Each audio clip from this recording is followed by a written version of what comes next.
Hello everyone, welcome back to the channel.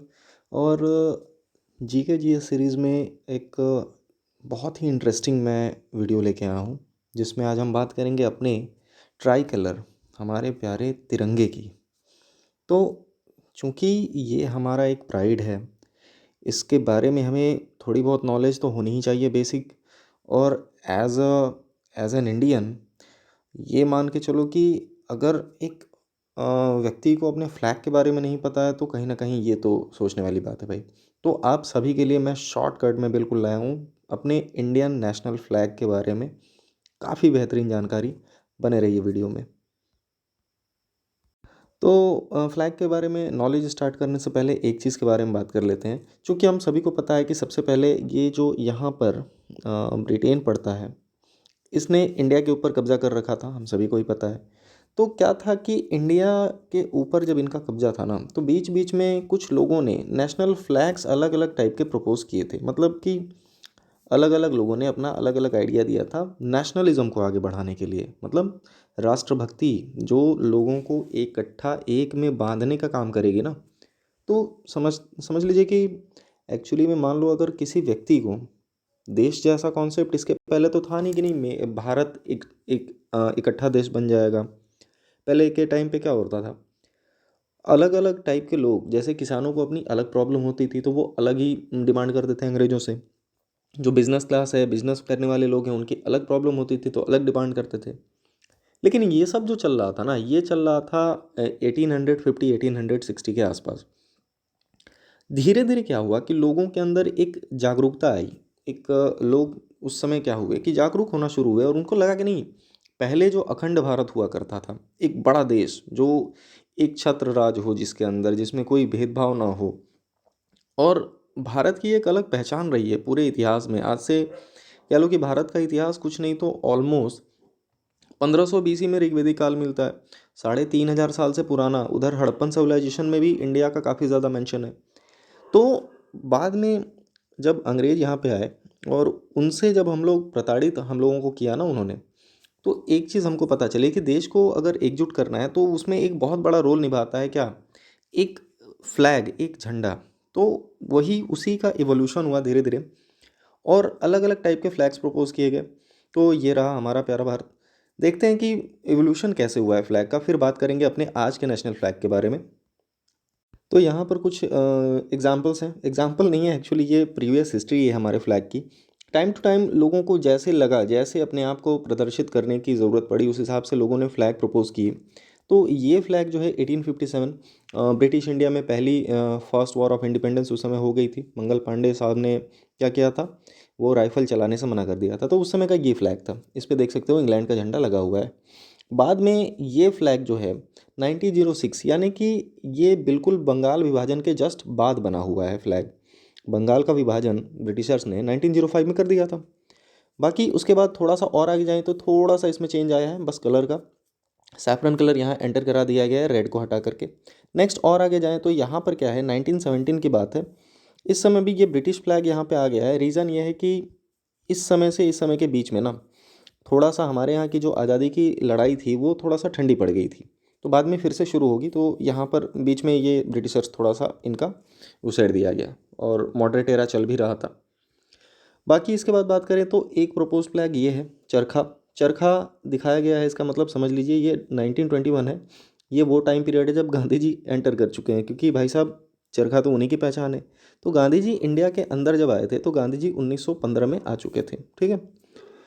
अब उसके बाद की बात की जाए तो उसके बाद देखिए जो आज का हमारा ट्राई कलर है, तिरंगा है, इस ट्राई कलर के अंदर देखो ये वाला जो 1931 के टाइम के प्रपोज किया गया है फ्लैग, जिसको हम लोगों ने एक्सेप्ट किया था, वो फ्लैग कुछ कुछ आज की तरह दिख रहा है।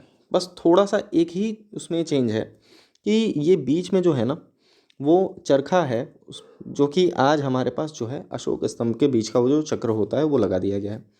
तो उसके बाद से देखेंगे तो लास्ट में आकर के 1947 में हमारा आज जो फ्लैग हम यूज़ करते हैं वो फ्लैग 1947 में, एक्चुअली इसको 1947 में जब हम लोग आज़ाद हुए थे उसके कुछ समय पहले ही एक डिज़ाइनर थे पिंगली वेंकैया। तो पिंगली वेंकैया साहब ने इसको डिज़ाइन किया था और इसको कॉन्स्टिट्यूएंट असेंबली कॉन्स्टिट्यूएंट असेंबली क्या थी, कॉन्स्टिट्यूशन वाले सीरीज़ में बताया था, एक असेंबली जहाँ पर सारे डिस्कशंस हो रहे थे, वहाँ पर इस नेशनल फ्लैग को हमने एक्सेप्ट कर लिया था, बिल्कुल यूनानिमस तरीके से एक्सेप्ट कर लिया था। और तब से लेकर आज तक हमारा फ्लैग एकदम शान और शौकत के साथ ऐसे ही चमकता है। तो ये हैं पिंगली वेंकैया साहब।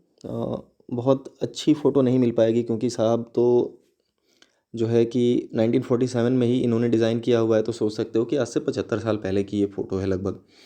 तो पिंगली वेंकैया जी जो थे, इन्होंने ही इंडिया का आज का नेशनल फ्लैग जो हम लोग अपने बहुत प्राउड के साथ अपने फ्लैग को देखते हैं, अपने फ्लैग से बहुत ज़्यादा हमें प्राउड फील होता है उसको देख करके। इस फ्लैग की जो डिज़ाइन है वो इन्होंने ही की थी। और पहली बार देखो यहाँ पे क्या है, design of the flag of India was first presented in 1921 to Mahatma Gandhi, leader of All India Congress. और 1921 यहाँ इसलिए दिखाया जा रहा है क्योंकि क्या था कि इन्होंने एक फ्लैग प्रपोज किया था गांधी जी के सामने पहले ही। बाद में आकर के क्या होगा कि उसी फ्लैग को आगे थोड़ा बहुत हल्के फुल्के मॉडिफिकेशन करने के बाद हम लोग अपने नेशनल फ्लैग के रूप में एक्सेप्ट करवा लेंगे। तो इसके अलावा अब जो बात है वो ये है कि फ़्लैग के कुछ अपने रूल्स एंड रेगुलेशंस है। ऐसा नहीं है कि झंडा कहीं भी फहरा दे, कैसे भी फहरा दे, किस मटेरियल का बनना है। तो बहुत सारे रूल्स एंड रेगुलेशन है। अभी लास्ट ईयर 15 अगस्त था, तो हर घर तिरंगा एक अभियान चलाया गया था गवर्नमेंट ऑफ इंडिया के द्वारा। तो उसमें क्या था कि सरकार ने काफ़ी ज़्यादा छूट दे दी थी। लेकिन एक और चीज़ मैं बताना चाहूँगा क्या, कि फ़्लैग को फ़ोल्ड करने का भी एक अलग ही उसका कोड होता है। तो उस कोड को एक बार हम लोग देख लें कि कैसे फ़ोल्ड करते हैं फ़्लैग को। तो ये इमेज जो है वो मिनिस्ट्री ऑफ कल्चर से ली गई है, देख सकते हैं यहाँ पे, यानी गवर्नमेंट की वेबसाइट है। अब यहाँ पर देखिए, correct way to fold the national flag कैसे। जो हमारा फ्लैग है, इस फ्लैग में हम लोगों को पता है 3 रंग हैं, ट्राई कलर, सैफरन, वाइट और ग्रीन। तो फर्स्ट स्टेप क्या है कि उस फ्लैग के साइड वाइज सैफरन और ग्रीन कलर जो होता है, तो उसको हम लोग बेंड करेंगे इनसाइड और थोड़ा थोड़ा स्ट्रिप रहने देंगे, जो ऐसे फोटो में यहाँ पे स्टेप 2 में दिखाया गया। उसके बाद हम लोग क्या करेंगे, इधर से और इधर से इसको फोल्ड करेंगे, तो ये ऐसा हो जाएगा हमारा फ्लैग। और इसके बाद इसको मतलब इस तरीके से फोल्ड करना है कि जो हमारा अशोक चक्र रहता है, जो अशोक चक्र है वो बिल्कुल सेंटर में होना चाहिए, ठीक है, एग्जैक्टली सेंटर में आना चाहिए अशोक चक्र। तो इस तरीके से फ्लैग को फोल्ड किया जाता है। ऐसा नहीं है कि कैसे भी मोड़ के रख दोगे, फ्लैग की अपनी एक कोडिंग होती है कि उसको कैसे, किस तरीके से, किस स्थान पर रखना है, कैसे रखना है, उसकी रिस्पेक्ट कैसे करनी है। उसको फहराने के लिए भी पहले बहुत ज़्यादा कोड्स थे, अब थोड़ा सा ढील दे दी गई है। सेंट्रल गवर्नमेंट ने लास्ट ईयर ही 15 अगस्त के पहले, जब हर घर तिरंगा जब हम लोग वो चला रहे थे, तो उस समय क्या था कि गवर्नमेंट ऑफ इंडिया ने थोड़ा सा इसमें ढिलाई बरतवा दी थी, थोड़ा सा इसमें छूट करवा दिया था, कुछ चेंजेस लाए थे कोड में, ताकि आम इंसान भी इस चीज़ को, उस प्राइड को फील कर सके। क्योंकि पहले ये होता था कि नहीं, फ्लैग जो है वो, उसके अलग अलग रूल्स एंड रेगुलेशन है, हर इंसान को पता नहीं होंगे। तो इसीलिए क्या हुआ कि जो हमारा इंडियन नेशनल फ्लैग है ना, इसको गवर्नमेंट ऑफ इंडिया ने इसके कोड्स में कुछ चेंज ला करके थोड़ा सा उसको मॉडरेट कर दिया।